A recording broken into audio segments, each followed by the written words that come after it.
ഇന്ത്യയിൽ മുഴുവൻ പ്രവർത്തിക്കുന്ന RSS എന്ന പ്രസ്ഥാനത്തിന് രൂപം നൽകിയത് ഹെഗ്ഡേവാർ ആണെങ്കിലും അതിനു മുൻപ് തന്നെ RSS ഉണ്ടായിരുന്നു.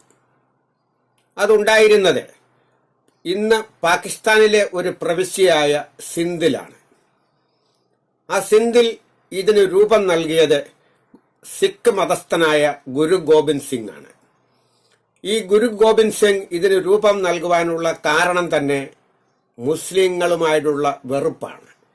ഈ മുസ്ലിങ്ങളോടുള്ള വെറുപ്പാണ്, അല്ലെങ്കിൽ മുസ്ലിങ്ങളുമായുള്ള അലോരസമാണ് ഇങ്ങനെ ഒരു പ്രസ്ഥാനം ഉണ്ടാക്കാൻ കാരണമായി തീർന്നത്. അതിനെപ്പറ്റി വളരെ വിശദീകരിച്ച് പറയുകയാണെങ്കിൽ ഏറെ സമയം തന്നെ അതിന് വേണ്ടിവരും. അതുകൊണ്ട് ഞാൻ അതിന്റെ പശ്ചാത്തല ചരിത്രത്തിലേക്ക് നീങ്ങാതെ ഈ RSSനെ പറ്റി സംസാരിക്കുവാനാണ് താല്പര്യപ്പെടുന്നത്. ഗുരു ഗോബിന്ദ് സിംഗ് RSSന് രൂപം നൽകിയത് മുസ്ലിങ്ങൾക്ക് എതിരായിട്ടാണെങ്കിലും ഹെഗ്ഡേവാർ അത് ഒന്നുകൂടി വിപുലീകരിച്ച് മുസ്ലിങ്ങൾക്കും ക്രിസ്ത്യാനികൾക്കും കമ്മ്യൂണിസ്റ്റുകാർക്കും എതിരായിട്ടാണ് ഇതിന് രൂപം നൽകിയത്. ഇത് ഇന്ന് ഇന്ത്യയിൽ അതിശക്തമായി പ്രവർത്തിക്കുന്ന ഒരു പ്രസ്ഥാനമാണിത്. ഈ പ്രസ്ഥാനം കാലക്രമേണ ഹിന്ദു വർഗീയവൽക്കരണത്തിലേക്ക് നീങ്ങിക്കൊണ്ടിരിക്കുകയാണ്.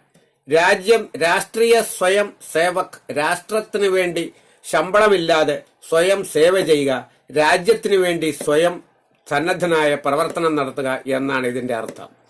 എന്നാൽ ഇതിന്റെ പിന്നിലുള്ള ലക്ഷ്യം ഗുരു ഗോബിന്ദ് സിംഗ് കാണിച്ചതുപോലെ തന്നെ ഹെഗ്ഡേവാറും കാണിച്ചിട്ടുണ്ട്. ചില സമുദായങ്ങൾക്കും ചില പ്രസ്ഥാനങ്ങൾക്കും എതിരായിട്ടാണ് ഇന്ന് ഇത് പ്രവർത്തിക്കുന്നത്. നമ്മുടെ വിഷയം അതല്ല. നമ്മുടെ വിഷയം ഗൾഫിൽ RSSകാരുണ്ടോ എന്നുള്ളതാണ്. മുസ്ലിങ്ങളെയും ക്രിസ്ത്യാനികളെയും കമ്മ്യൂണിസ്റ്റുകാരെയും വെറുക്കുന്നു. കമ്മ്യൂണിസ്റ്റുകാർ അവിടെ നിൽക്കട്ടെ, അതൊരു രാഷ്ട്രീയ പ്രസ്ഥാനമാണ്. ക്രിസ്ത്യാനികളും മുസ്ലിങ്ങളും രണ്ട് സമുദായങ്ങളാണ്. മുസ്ലിം രാജ്യങ്ങളും ക്രിസ്ത്യൻ രാജ്യങ്ങളുമാണ് ഇന്ന് ലോകത്ത് ഏറ്റവും കൂടുതൽ സമ്പന്നതയുള്ളത്. ഈ RSSകാർ ഇവരെ വെറുക്കുന്നുവെങ്കിൽ എന്തുകൊണ്ടാണ് ക്രിസ്ത്യൻ രാജ്യങ്ങളായ യൂറോപ്യൻ രാജ്യങ്ങളിലേക്കും ഗൾഫ് രാജ്യങ്ങളിലേക്കും പോകുന്നത്? അവിടെ പോയി അവർക്ക് വേണ്ടി അവരുടെ രാജ്യത്തെ നിയമങ്ങൾ പാലിച്ചുകൊണ്ട് അവിടെ ജോലി ചെയ്യുകയും തിരികെ വീണ്ടും നാട്ടിൽ വന്ന് RSS പ്രവർത്തനം നടത്തുന്നത് ശരിയാണ്?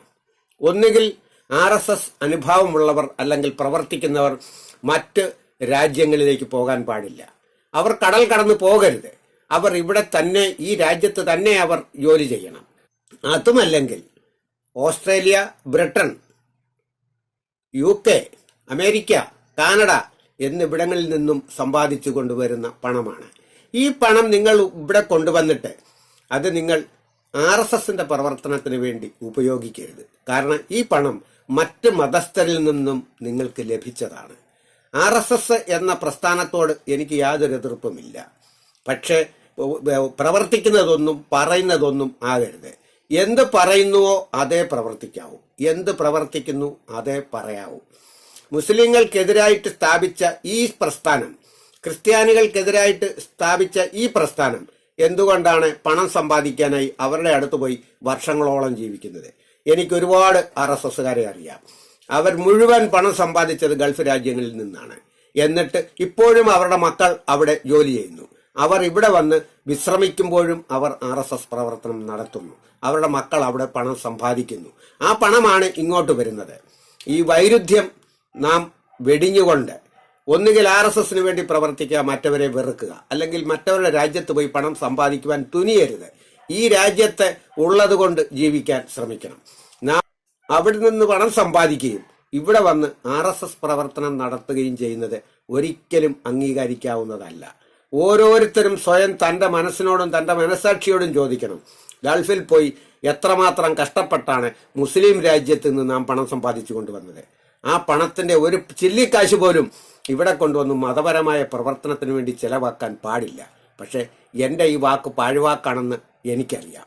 നിങ്ങൾ എന്റെ ഈ വീഡിയോ അംഗീകരിക്കുന്നുവെങ്കിൽ ലൈക്ക് ചെയ്യുക, സബ്സ്ക്രൈബ് ചെയ്യുക, ഷെയർ ചെയ്യുക. മറ്റൊരു വീഡിയോയുമായി ഞാൻ വീണ്ടും വരുന്നത് വരെ നമസ്കാരം.